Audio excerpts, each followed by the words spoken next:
ભુજમાં આગળ વાત કરીએ તો અમદાવાદના ઈસનપુરમાં આવેલા રામવાડી તળાવને એએમસી હવે વહેલી તકે ડેવલપમેન્ટ કરશે। થોડા દિવસ પહેલા રામવાડી તળાવ નજીક ગેરકાયદે બાંધકામોને તોડી પાડવામાં આવ્યા હતા। એએમસી દ્વારા ડિમોલિશનની કામગીરી કરી હતી અને ત્યારબાદ કાટમાળ હટાવવા માટેની કામગીરી હજુ યથાવત છે। કાટમાળ હટાવ્યા બાદ રામવાડી તળાવને હવે ડેવલપ કરવામાં આવશે અને તળાવની ફરતે દિવાલ પણ ઊભી કરવામાં આવશે।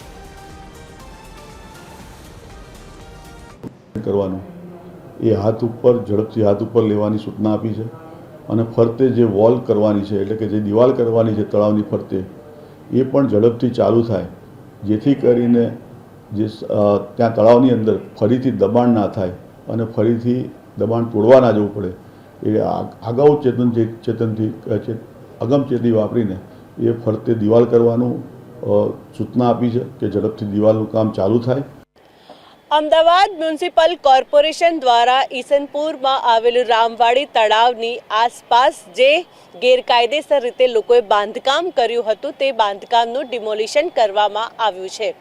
જે ડિમોલિશન કરવામાં આવ્યું છે તેનું જે કાટમાળ જે છે ત્યારે હટાવવાની કામગીરી જે છે અમદાવાદ મ્યુનિસિપલ કોર્પોરેશન દ્વારા કરવામાં આવી રહી છે।